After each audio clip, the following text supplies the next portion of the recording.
Krásny deň, krásny jesenný, nádherný deň vám želám. Dúfam, že ma bude počuť. Celkom fúka vietor. Sedím tu tak na lavičke a videla som dneska také video a tam bolo vlastne po anglicky napísané, že čo je pre... Bola to žena, taká mladá dáma, ktorá napísala, že čo je pre mňa ten vysnívaný život. A bola tam vlastne, že žila niekde v prírode, v chatke, kde mala čas. Mala čas na to, aby čítala, aby si urobila, mala tam zábery, že si urobila raňajky, obed, alebo čo, už neviem, ktorú časť dňa. A mňa to veľmi oslovilo. A myslím si, že keď sa žena zmení, tak naozaj sa zmení aj celý systém. Nechcem, aby to znelo nejak ezotericky, ale myslím si, že muži prídu viacej k svojej sile, keď žena prestane fungovať ako muž. Čo to znamená fungovať ako muž? Všetky 4 týždne v mesiaci fungovať rovnako, bez toho, aby si vedela, že máš menštruačný cyklus, že si hormonálne úplne inak nastavená ako muž. Takže zvedomiť si, v akej fáze práve si a nastaviť si život podľa toho, aby si vo fázach, kde potrebuješ viacej energie pre seba, pre tvoju menštruáciu a ponoriť sa do tej hĺbky, ktorá sa práve deje každý mesiac, aby si mohla ten čas nájsť. A presne to je to, čo hovorím, že keď ženy sa zmenia, zmeníš celý ten systém. A je len ilúzia, ak si myslíš, že to, čo sa deje vonku, či už politická, ekonomická situácia, že to nič s tvojim ženstvom a s tvojim životom nemá, alebo nemá nič spoločné. Pravda je taká, že je potrebné, aby žena začala ísť svojím tempom. Pozriem sa, či počuť. Takže najväčšia tragédia pre ženy sa stala vtedy, keď sme uverili tomu, že my sa musíme prispôsobiť tomuto životu. Musíme sa prispôsobiť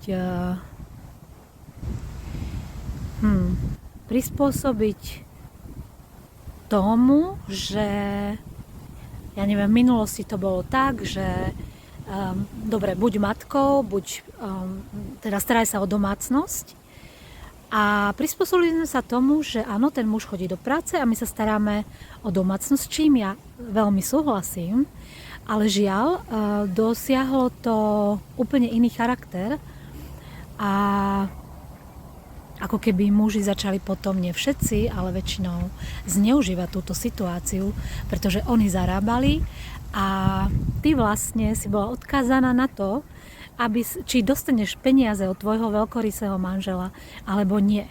A preto úplne chápem, že ženy, a napriek tomu, že majú hlboký hlas, počujú v sebe, že chcú byť matkami, chcú sa starať, vlastne vytvárať to prostredie, ale nechcú byť na pokraji chudoby.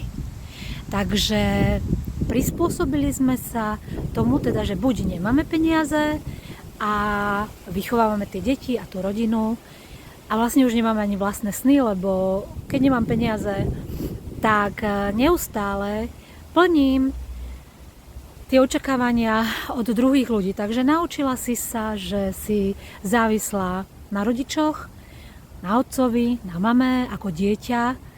A myslím si, že to je jediná závislosť, ktorá je v poriadku.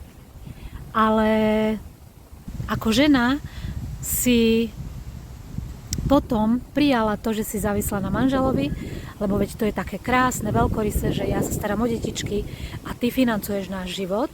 Súhlasím s tým úplne, ale je to žiaľ, nejak sa to zvrhlo tak, že vlastne ten muž veľmi si rozmyslel, koľko peňazí ti dal, alebo nie. A pritom počula som jedného muža rozprávať, mne sa to veľmi páčilo.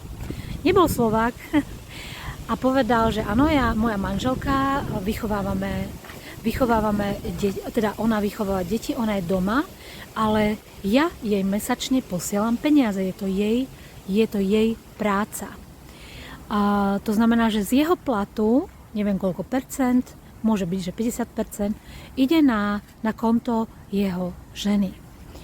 A zároveň jej investuje do vlastne nejakých akcií a potom to rozprával vlastne, že keby proste ten dom, že patrí jej, pretože ona tam ostane s deťmi a s týmto veľmi súhlasím a myslím si, že keby ženy mali túto istotu, tak by boli oveľa radšej matkami, ale zase fúka vietor. Idem, lebo dúfam, že nezačne pršať. Ja idem teraz do fitka a veľmi sa teším, že táto cesta, tento práterský park vedie do môjho fitka, takže miesto toho, že sa postavím niekde vo fitku na steper, tak idem peši, ja neviem, 6000 krokov. Takže späť k tomu, akým ilúziám sme uverili, ktoré ale veľmi silno ovplyvňujú našu spoločnosť, pretože ak žena, ktorá by chcela byť možno doma, vychovávať deti, ale mala by čas a príjem, mala by čas aj na svoje sny, aj na seba, myslím, že by sa rodilo oveľa viacej detí v našej spoločnosti. Takže toľko zatiaľ k tomu, o čom vlastne tá moja téma teraz je, čo to znamená zmeniť sa ako žena a čo to znamená, že zmeníš aj tú spoločnosť, keď si uvedomíš, že áno, môžeš byť aj matkou, ale môžeš si plniť aj svoje sny a môžeš mať aj príjem. Toto je naše rodové právo. Neverím tomu, že keď sa žena rozhodne, zase použijem, že rozhodne byť matkou, tak sa musí vzdať všetkého, alebo veľa vecí, ja tomu neverím. Verím, že je to možné, ale to musí začať od nás žien. To musí začať od nás žien. A preto som pochopila, že to, že niečo v mojom živote nefunguje, tak mi to moje telo ukazuje. Ukazuje mi to jedlo, lebo keď poznáte moje staršie videá, tak viete, že som dostala do života poruchy príjmu potravy ako lekciu. Ukazuje mi to aj moje konto, moje financie a samozrejme vzťahy. Či už partnerské alebo priateľské. Mi ukazujú, či idem podľa plánu svojej duše alebo nie. A práve teraz, v tejto politickej situácii, to je jedno, v ktorej časti zeme žiješ, je čas, aby si žena nie že zobrala svoje práva, ty ich máš vrodené, ale aby si ich znova objavila a začala vlastne si nárokovať na tieto práva a začala ich využívať. Takže preto som tieto 4 oblasti vybrala, ktoré sú ako keby také orakulum, ktoré ti hovorí, že no niečo tu nefunguje. Nie je to náhoda, ak máš nejaké diagnózy, ak máš závislosti, ak si závislá, či už na partnerovi alebo na šéfovi, ak veríš tomu, že on je zdroj tvojich peňazí, on je zdroj toho, či ty budeš vedieť platiť účty alebo nie, tak vedome odovzdávaš tú silu. Áno, potom budeš musieť viacej proste fungovať z mužskej sily. My potrebujeme mužskú energiu, samozrejme, ale ak fungujeme len s ňou a ako keby sme nútili v nás toho vnútorného muža, aby fungoval v spoločnosti, ktorá už dávno nefunguje, tak nám to tie diagnózy, vzťahy alebo aj naše konto bude ukazovať. Vedela by som o tom hodiny rozprávať. Vytvorila som 3-mesačný program, kde môžeme ísť spolu a kde môžeme objavovať, aké presvedčenia ťa neustále držia v malosti, aké diagnózy ti na to poukazujú a čo môžeš s tým robiť. Krásny deň a idem urobiť toto isté video v nemčine, tak som zvedavá. Som zvedavá, jak mi to vyjde. Mám s tým ešte veľké problémy, ale idem na to. Ahojte, keby niečo, napíšte mi, čo práve riešite, a ako to vnímaš ty, čo to znamená, že ti tvoje telo ukazuje, či si na správnej ceste alebo nie. Tvoje vzťahy, tvoje financie, ako to ty vnímaš, že to máš a ako by ti toto mohlo pomôcť na tej v úvodzovkách, nie že správnej ceste, ale ceste, kde tvoja duša rozkvitá a tvoje srdce, kde, áno, tvoja duša rozkvitá aj tvoje srdce. Takže ahojte a krásny deň. Chcem vám z tejto energie urobiť video, ako ja vždy, keď idem z fitka. Ja som taká šťastná, ale nie preto, že som bola vo fitku, ale ten životný štýl. Ostanem tu, lebo ešte fúka vietor tu pri Dunaji. Ten životný štýl, proste som si odcvičila. Cvičím tak, aby som vládala chodiť 3-krát do týždňa. Takže vždycky si urobím, vlastne idem peši, potom si urobím len jedno kolo tých strojov a potom idem ešte 2000 metrov plávam. Dúfam, že to hovorím dobre, mi sa to zdá dosť veľa. 7 tých bazénov, ale už som zabudla, že koľko má jeden bazén. 7 či 10, proste tak nejako. Proste od 5 až do 10 bazénov si preplávam. Ale čo chcem tým povedať je, že nebola, vlastne keď som bola mladšia, tak ja viem, že už som takéto video robila, ale znova ho urobím. Že keď som bola mladšia, tak som vlastne to emočné predanie kompenzovala tým, že som chodila cvičiť. A paradoxne po tom cvičení to väčšinou bolo tak, že som mala vlastne ten food noise, a ako to dnes hovorí, a to nutkanie predať sa som mala vyššie. Takže vždycky som prestala. No a potom prišli deti, odsťahovali sme sa tak, že fitko nebolo na blízku, alebo aj keď bolo, tak niečo vo mne odmietalo proste chodiť cvičiť, byť zdravá, aby som mohla fungovať v živote, ktorý bol absurdný. Viem, že všetky ženy tak fungujú, že majú deti, chodia do práce a starajú sa o domácnosť, sú slúžky, kuchárky, neviem čo. A zdá sa im to normálne. A ešte som mala vlastne aj zamestnanie ako zdravotná sestra, takže som bola neustále v dávaní. A jednoducho žena, ak nedokáže prijímať, buď to nedokáže, alebo má tam tú ilúziu, že keď čím viac bude dávať, tým viac bude lepšia, milovanejšia, priateľnejšia. Ak tam máš ten status, že dávaj aj z prázdneho pohára, tak sa ti bude možno diať, budú podobné veci diať ako mne. Jednoducho som zarobila, vždy som mala prázdne konto.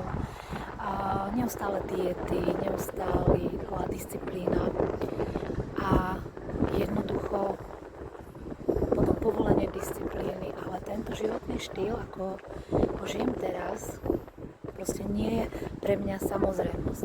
Áno, myslela som si, že som nedisciplinovaná, že som lenivá, napriek tomu, že sama vychovávam deti, financujem už skoro 20 rokov môj život a život mojich detí, tak stále som mal pocit, že som není dosť nedisciplinovaná, lenivá. Takže máme tu hálko. To znamená, že bolo mi nejako, samozrejme často nevedomky, nejako je nám, že nám to dané, že najprv rob to, čo máš, a potom rob tam tie tvoje blbosti. A počase som, pozerám, mne tu dosť veľa ľudí, kúkajú sa na mňa, a počase som vlastne robila len to, čo sa má a bola som naozaj v obrovskom odpore pracovať na mojich snoch a ísť do fitka. Išla som dneska, plávala som, bola som tam sama, Nohavinkova nasledoval, bola som tam sama dneska a ten perličkový kúpel, sauna a ten kult tela, to je niečo neskutočné. Možno, že ty to tak už žiješ, ale pre mňa niečo sa veľmi dlho vo mne bránilo, takto som nie. Nebudeš kompenzovať ten život, v ktorom nechceš žiť. Takže dneska som si to zase zvedomila, takto spolu s tebou zdieľam, že je to jednoducho proste tak, že robíme strašne veľa neskutočne zbytočných vecí, pretože je tam obrovský spoločenský tlak. Nie je to samotné materstvo, nie je to samotné ženstvo samé o sebe, je tam ten obrovský spoločenský tlak. Takže som ti chcela povedať, som šťastná, bolo to neskutočné a už som si našla vlastne taký rytmus, že vlastne predtým som sa odpálila, takže 4 dní som proste nevládala a našla som si taký rytmus, že chce sa mi tak týždňa chodiť, teším sa, rýchlo si ho cvičím, aby som mohla ísť plávať a do sauny, ale teším sa už na budúce, že sem prídem vlastne za 3 dní. Takže nebolo to pre mňa samozrejme, nie je tento životný štýl pre mňa samozrejmý, pretože v niečo v mne bolo v obrovskom odpore. Proste nebudeš ty kompenzovať život, ktorý ťa robí chorým. Ako to máš ty?